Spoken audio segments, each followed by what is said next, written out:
and welcome to All About Lincoln podcast. I'm your host, Grace Tibbetts. Today, I'm here with Eric Rojo. Eric Rojo is running for Lincoln Town Council, and so we're going to have a conversation and hear his views. Well, hello, Eric. Hello, Eric. How you been?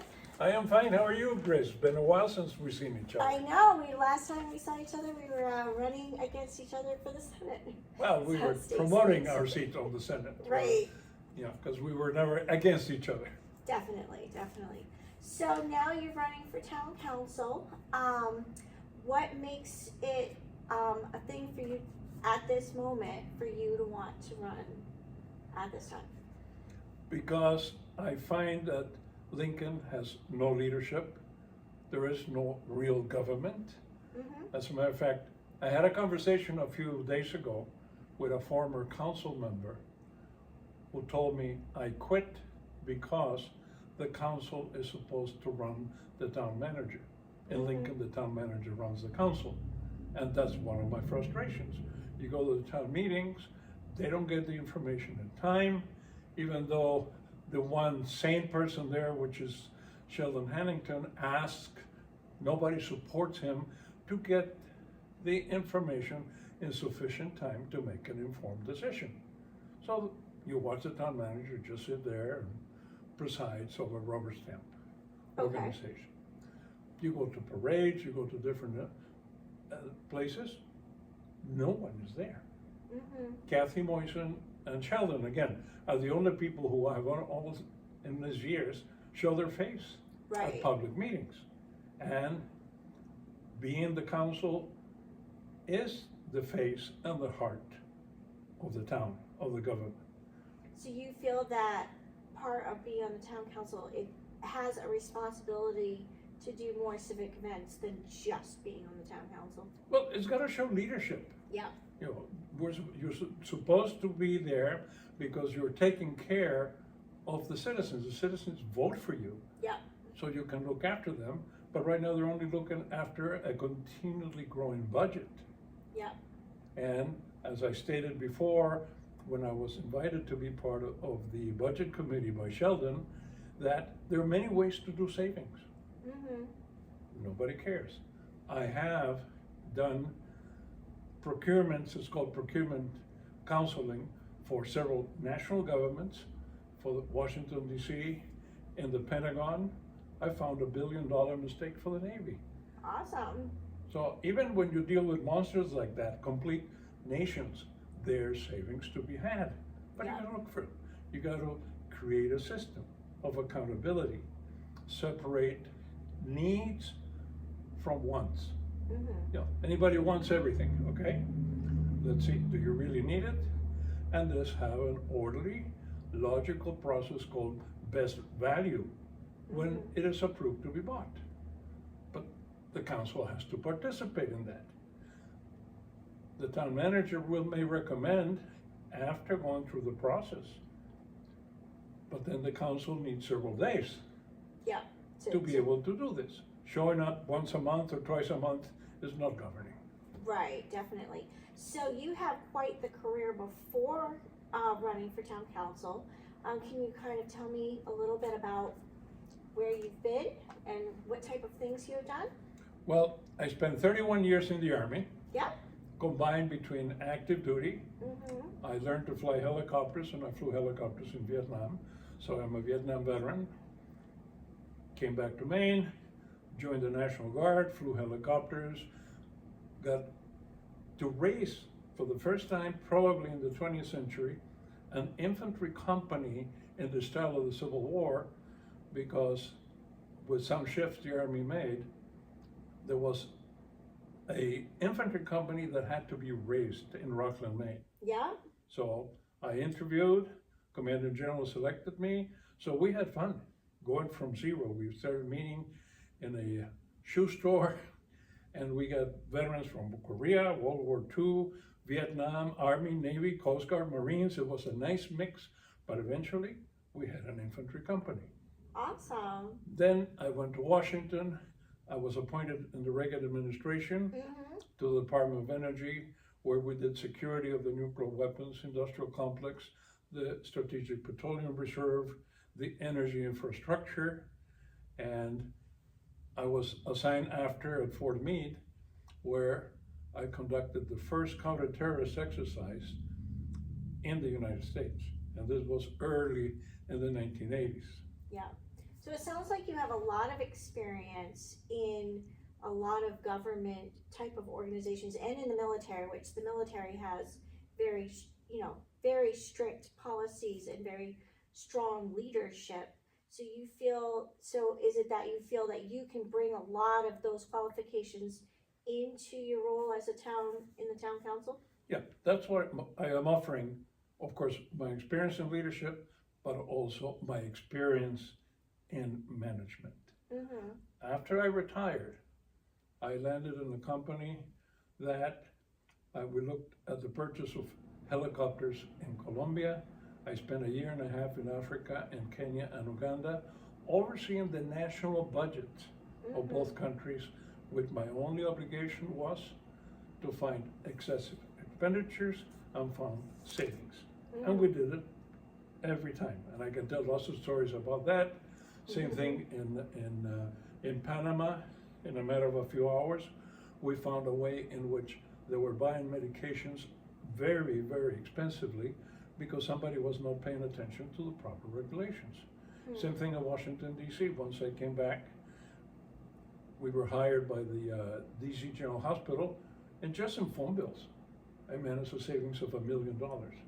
So, as one of the speakers of the House said, $1 million here, $1 million there. Eventually, you're talking real money. Dollars, yes, definitely. So, what do you look at for the trajectory for Lincoln in the future once you get on the council? Like, what kind of ideas do you have other than cutting budgets, like to promote like economic growth and things of that nature? I'm glad you asked that question, because I came to Lincoln, I'm originally from Old Town. Yeah. I found a beautiful farm. I tried farming, wanted to teach. Now I'm teaching at the academy. Yeah. But it says, come for the lakes and stay for the lifestyle. Yeah. What is the lifestyle? Tax, tax, tax, tax. My neighbors are leaving. Some of the people I've spoken to, they're leaving because they can't handle the taxes. Yeah. So we increase taxes, decrease the population, and this happened after I decided to run. My home is commercially valued about $390,000. Yeah. I'm being taxed on $600,000. Yeah. I can't understand. Right. Why you're being assessed so high versus when you're going to sell it, you will never get that amount. No, and home valuation is supposed to be done based on market value. And so that is a problem, and I'm not the only one suffering from that. And also, we can do better services without increasing the budget. But also, we have a very expensive gold-plated town manager that really doesn't care about the people. You know, he comes from Arno. He doesn't have skin in the game. Right. You know, you have to be involved with the town, be part of the town. So one of the things I want to see is that he's not rehired, Right. or he's fired for cause, whichever the case comes first. And we find a qualified person that, if it's not in town, and I've seen a lot of people with a lot of talent in this town that could be great managers, because there are great managers in the private sector. We hire somebody from out of town, ask him or her Right. to move into town So and be part of the community. Definitely. So one of your ideas is to get a new town manager, to have like a town council that does more civic duties than just go once a month to town, and also make sure that now how would you get more information for town council to be able to vote on? Now, how is that information procured, and how much time would you need to help make your decisions? Well, one of the proposals I would like to make is that with 7 council members, we divide the different departments of the town for oversight. You know, the town manager is their boss. That will not change. But there is no reason why the town council members cannot, as they say, get their nose under the tent. Yep. Find out what's going on, be able to dynamically understand, so when the proposals come to a formal vote, we know what we're talking about. Mhm. And again, if we have a proper process between wants and needs, the process will be distilled, and we can find ways of saving where we can find duplication, because each department wants different things, but sometimes they can serve the same purpose. And I think they're very good samples of that. And then, no accountability. I mean, the bathhouse, that was a financial disaster. Nobody's responsible, just we paid for it. Yeah. Buy a fine, I think, is smoke and mirrors. We have plenty of empty storefronts. We do. So business development is, let's find businesses to promote that will fill the fronts, that will create more jobs, and also allow for affordable housing. I think there are a couple of efforts, but there need to be more. Attract people, not run people away. The museum is a new magnet. Yep. And as part of the museum, I know it attracts people. And when people come to town, they spend money in town. Yep. They don't just come and see. So the airport, I'm now a member of the airport committee. It's a quiet airport. However, PK Floats is an international company. Nobody knows it exists. There are things that we can do to promote the use of the airport, to show it friendly. But one of the things we're discussing, and hopefully we will approve soon, is to have an operations center, so people who use the airport can come in, make a phone call, get a cab, make their flight plans, things of that nature. That is not there. It's a beautiful runway. It's got lots of potential.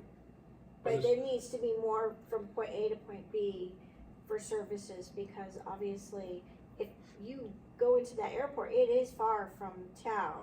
So, you know, if you don't have a car or know anyone, you're kind of, you're not really in the loop. Well, and a simple thing.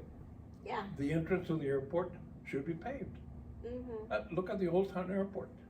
Very different.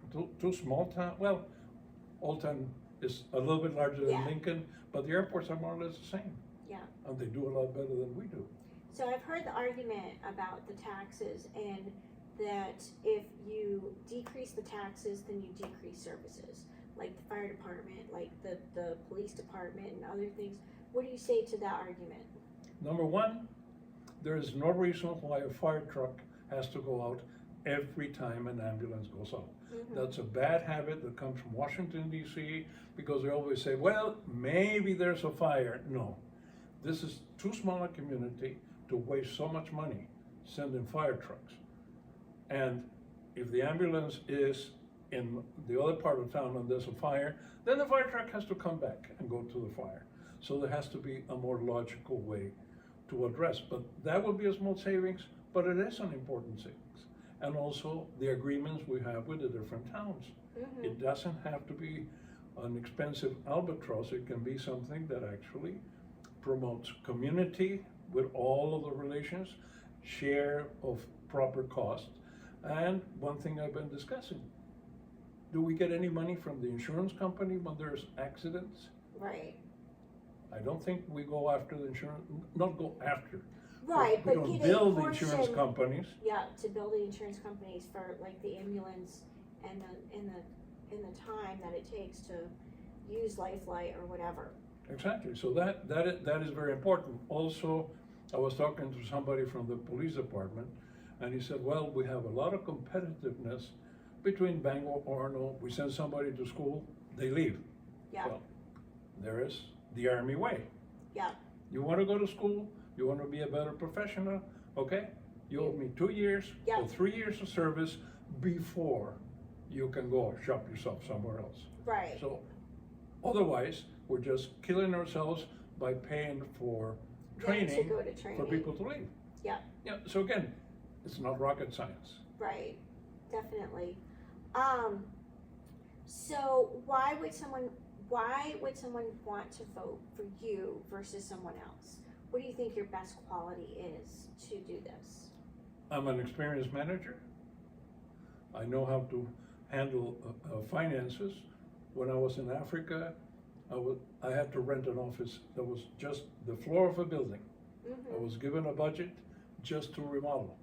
With that budget, I remodeled, I carpeted, I put curtains, and bought furniture without asking for $1 more. Awesome. That's a good example. Right. And again, I'm used to leading large groups of people. So I listen to people, I understand their concerns, and try to translate them into solutions. All right. Well, thank you so much for your time. Thank you for listening here today. And anything else that you would like to say to the voters before we part ways? Yes, we have a unique opportunity to turn over 4 seats. If we bring 4 new faces, particularly those who are concerned with the fiscal sanity in town, not the ones that say, oh, everything is fine. Oh, yes, we need to raise more taxes. No, we need to bring people that would put a halt to the spending, and we can then give Sheldon Hannington the support he needs so we can turn the town around for the better. All right. Well, thank you so much for your time. Well, thanks for the invitation.